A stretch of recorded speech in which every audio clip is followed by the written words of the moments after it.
आदम सां इब्लीस बलांद कयो तरजी निकतो ज़ाल तलाक दिन लवानी हजरत आदम जी तो कई गुस्ताखिया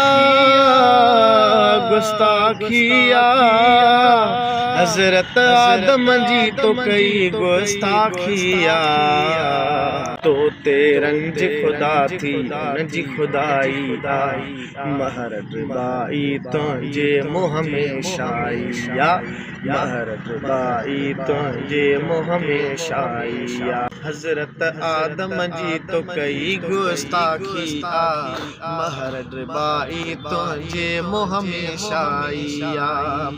दोस्तों महर डरबाई हज़रत आदम अलैहिस्सलाम ने शान में बकवास कई है, गलत तशबीह ॾिनी आहे त ज़ाल तलाक वांगे उनखे अर्श तां लाथो बि। इहा ग़लति तशबीह आहे, उहा हिकु बेकार इंसान लाइ तशबीह बि नथी ॾेई सघिजे त हे त हज़रत आदम अलैहिस्सलाम अल्लाह जो पैगम्बर आहे, अल्लाह जो नबी आहे।